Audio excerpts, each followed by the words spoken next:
لیکن جو اہم ترین خبر ہے چوئی صاحب وہ ہے کوئی اور نہیں صرف لیفٹیننٹ جنرل ندیم احمد انجم، اور اس کا اعلان کیا تھا فوج پاکستان کے ترجمان نے آئی ایس پی آر کی طرف سے، ڈی جی آئی ایس آئی کے طور پہ ان کو اناؤنس کیا گیا تھا، اور بالآخر کافی تگ و دو کے بعد اور کافی تعطل کے بعد آج لیفٹیننٹ جنرل ندیم احمد انجم کا بطور D G I S I notification آ گیا ہے، اور یہ نوٹیفیکیشن ہے جناب اپوائنٹمنٹ جنرل آفیسر، یہ سبجیکٹ ہے prime minister office Islamabad کی طرف سے یہ جاری ہوا ہے، اور اس میں کہا گیا ہے، یہ پیراگراف 8 کا بولا گیا آخری صفحے کا، اور اس میں the prime minister has seen and approved the appointment of PA 27007 lieutenant general Nadeem Ahmed Anjum.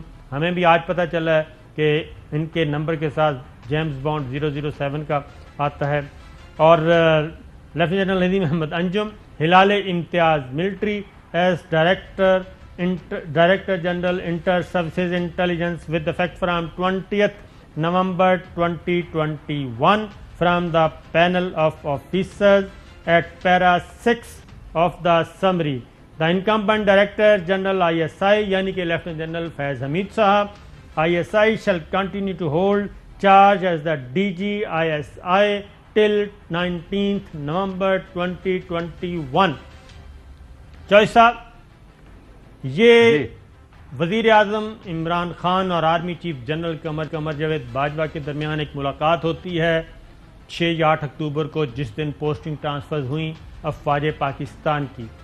Corps commanders کے جتنے بھی پوسٹنگ ٹرانسفرز تھے وہ آرمی چیف نے اناؤنس کیے، آئی ایس پی آر نے اناؤنس کیے، اور اس کے بعد وہ جاتے ہیں پرائم منسٹر آفس اور ملاقات ہوتی ہے وزیر اعظم سے، اور اس ملاقات میں ڈی جی آئی ایس آئی کی اپوائنٹمنٹ کا معاملہ بھی زیر بحث آتا ہے، اور اس میں لیفٹیننٹ جنرل ندیم احمد انجم کا نام گفتگو ہوتی ہے، اس پہ مشاورت ہوتی ہے۔ Army chief general Qamar Javed Bajwa واپس پہنچتے ہیں، اور اس کے بعد وزیر اعظم ہاؤس سے ایک کنفرمیشن آتی ہے، جس کے بعد I S P R announce کر دیتا ہے لیفٹیننٹ جنرل ندیم احمد انجم کے بطور ڈی جی آئی ایس آئی کا۔ اس کے بعد پھر جو سب کیا ہوا یہ بتائیں آپ۔ اس کے بعد سیکنڈ تھاٹ کہہ لیں یا کوئی مشاورت ہوئی ہے کہ نہیں یہ تو بڑا غلط ہو گیا ہے، اور فوج والوں نے اپنی ڈکٹیشن دے دی ہے اور یہ کر دیا وہ کر دیا، پروسیجر کو فالو کرے۔ پھر انہوں نے کہا پروسیجر کو فالو کر لے، انہوں نے سمری بھجوا دی 3 ناموں کی، ان کے انٹرویوز ہوتے رہے ہیں۔ آج وہی جو ندیم احمد انجم ہے 27007 PA، ان کو انہی کا ہی نام اناؤنس کر دیا۔ تو اس میں جو 20 دن پہلے اور 25 دن اگلے، یہ جو 45 ڈیز کے جو ملک کو بے یقینی کے جوہر میں پھینکا گیا ہے، اس کا کون ذمہ دار ہے؟ یہ بات آپ کی صحیح ہے۔ اگر یہی چوئی صاحب نوٹیفیکیشن یہی کرنا تھا تو اس وقت بھی کیا جا سکتا تھا۔ یہ جو درمیان میں اتنا زیادہ کیوس پیدا ہوا، قیاس آرائیاں ہوئیں، غیر یقینی کی صورتحال، سٹاک ایکسچینج بیٹھ گیا نیچے، افواہ سازیوں کا ایک نیا طوفان شروع ہوا، اور اس کے بعد کہا گیا کہ پروسیجر فالو کریں، پروسیجر فالو کیا۔ اس کے بعد کہا گیا میں انٹرویو کروں گا، انٹرویوز ہو گئے۔ اس کے بعد پھر دورہ سعودی عرب شروع ہو گیا، دورہ سعودی عرب کے بعد پھر آج ہوئی واپسی، چودھری صاحب واپسی ہوئی۔ بنی گالہ میں ایک اہم ترین اجلاس بلایا گیا تھا، کیونکہ تحریک لبیک کا معاملہ اور امن و امان کی صورتحال، اور جو ہمارے ایسٹرن بارڈر ویسٹرن بارڈر پہ جو کچھ ہو رہا ہے اور جو شورشیں سر اٹھا رہی ہیں، ان پہ بات ہوئی، اور یہ اہم ترین اجلاس تھا وزیر اعظم عمران خان کی سربراہی میں۔ Army chief general Qamar Javed Bajwa, D G I S I lieutenant general Faiz Hameed, D G M I, D G M O, D G I B, وزیر داخلہ شیخ رشید صاحب اور دیگر حکام موجود تھے۔ اسی دوران چوہدری صاحب سائیڈ لائن ایک میٹنگ ہوتی ہے، اور وہ ہوتی ہے army chief general Qamar Javed Bajwa اور پرائم منسٹر عمران خان کے درمیان، اور پھر اس میں دوبارہ ڈی جی آئی ایس آئی کی اپوائنٹمنٹ کا معاملہ آتا ہے۔ اس کی وجہ یہ ہے चौधरी साहब आप जानते हैं कि 27 अक्टूबर को चेंज ऑफ कमान होना था और होना है, क्योंकि ये पूरा साइकिल है जो कि चलना है। और एनडीयू के प्रेसिडेंट लेफ्टिनेंट जनरल सईद साहब ने जाना है Karachi, corps commander Karachi lieutenant general Nadeem Ahmed Anjum ने आके अपनी जिम्मेदारियां संभालनी हैं, और जनरल फैज़ हमीद साहब ने सुबकदोश होकर कोर कमांडर पेशावर की जिम्मेदारियां संभालनी थी। और वो टाइम गुजरता जा रहा था, और इसलिए आज ही ये फैसला किया गया।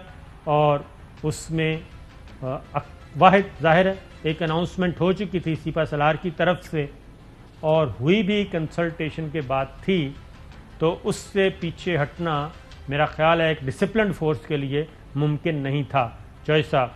और आज वही अनाउंसमेंट कर दी गई। नहीं, अब एक तो वही है, फिर ये है 20 दिन पहले बेयकीनी रही है, 25 दिन और लटका दिया, अगरचे वो नोटिफिकेशन तो हो गई है जिसका इंतज़ार था जी। उसके बाद ये भी अभी भी इसमें जो एलिमेंट है ना, जो पढ़ाने की कोशिश की गई है कि वो जो फलां साहब हैं उनको अगली इम्पोर्टेंट जिम्मेदारी के लिए तैयारी के लिए 1 साल पहले आना चाहिए था, लिहाजा 20 नवंबर को कर रहे हैं, वरना करना कोई नहीं था।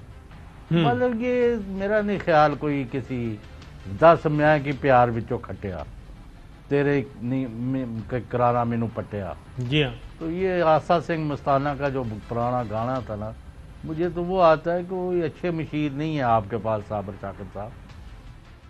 ये चौधरी साहब उसमें इस दौरान बहुत सारी गलत फहमियाँ भी पैदा करने की कोशिश की गई, और ऐसी खबरें, बेपर की खबरें, बल्कि खबर बना के बताया गया कि जनाब अब ये होने वाला है, अब ये होने वाला है, अब ये होगा। वो सारी चीज़ें, उससे भी एक मसाइल पैदा हुए।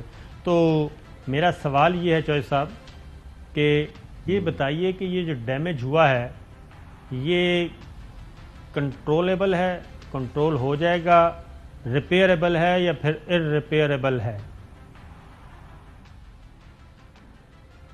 नहीं, मतलब फिलहाल तो वो जो है एक दफ़ा मिट्टी डाल दी गई है बकौल चौधरी शुजात हुसैन, लेकिन बात ठीक नहीं। मैं जो है ना बैड टेस्ट, यू सी, जी हाँ, this is in bad taste, मैं ये से ज़्यादा कुछ नहीं कह सकता। और अफवाहों का डॉक्टर मुबशर हसन मरहूम एक उन्होंने बड़ी पते की बात की, उन्होंने कहा लोगों को धोखा देने का या उनको ख़राब करने का सबसे आसान तरीका यह है कि उनको 100% सच्ची बात बता दो। जी। जब आप पर्दादारियां करेंगे और कोई जवाब नहीं देंगे अपने इकदामात का, तो फिर ये अफवाहें उड़ती हैं, उसकी डी नोटिफाई हो रहा है, उसको निकाला जा रहा है, ऑपोजिशन के पीछे ये है, उसके बलूचिस्तान से जो ईंटें गिरनी शुरू हुई हैं वो लाहौर के रास्ते इस्लामाबाद का रुख करेंगी, वाला फलां हो जाएगा। अब ये सारा तुम्हारा बंद गया है, बेहूदगी बाजार में आ गई हुई है। ऑपोजिशन जो है वो मतलब है अपना उन्होंने लंगर लंगोट दोबारा कस लिया है, वो अलग बात है। अभी तक वो किसी जगह भी मेंशनेबल नंबर में लोगों को इकट्ठे करके महंगाई के मसले पर अपने मुजाहरे कामयाब नहीं करा सकते। कर वो रहे हैं और कहीं ज़्यादा यानी वो TLP जो है तहरीक लब्बैक पाकिस्तान, यानी जी हाँ, हाँ, उनका जो है, उनका जो शोर गौगा है, उनकी जो तादाद है, उनके लोग जो कुर्बानियाँ दे रहे हैं और उनके लोग जो हमले करके रियासती अदारों के लोगों को शहीद कर रहे हैं और ज़ख्मी कर रहे हैं, ये बड़ी अफसोसनाक सूरत हाल है। उधर तो कुछ नहीं मिला, PDM या जो भी कह लें। अब पीपल्स पार्टी का सुन लें कि वो सिंध में महंगाई के खिलाफ मुजाहरे करेंगे। बिल्कुल सही है, जिधर उनकी गवर्नमेंट है, सूबाई मैटर है तो जी। ये कोई अजीब व गरीब यानी जिसका कोई सर पैर नहीं है। और मुझे आप हतमी तौर पर बता सकते हैं कि आपने 6 अक्टूबर तो लैके अज 26 अक्टूबर की शाम नोटिफिकेशन दे कड्ढे तक کی वसूले है। मेरा ख्याल है चौधरी साहब अहम तरीन खबरें अब एक क्लिक की दूरी पर। हर लम्हा बाखबर रहने के लिए सब्सक्राइब करें हमारा YouTube चैनल। अपने मोबाइल फोन से मुल्की और बैनुल अक़वामी अहम खबरों तक रसाई के लिए डाउनलोड कीजिए मोबाइल ऐप। बामसूख जराए से मुसद्दिका खबरों, तज्जियों और तबसरों से मुस्तफीद होने के लिए विजिट कीजिए पाकिस्तान की सबसे बड़ी न्यूज वेबसाइट। ARY न्यूज पहुंचा रहा है खबरें सबसे पहले आप तक, ताकि आप रहें हर लम्हा बाखबर।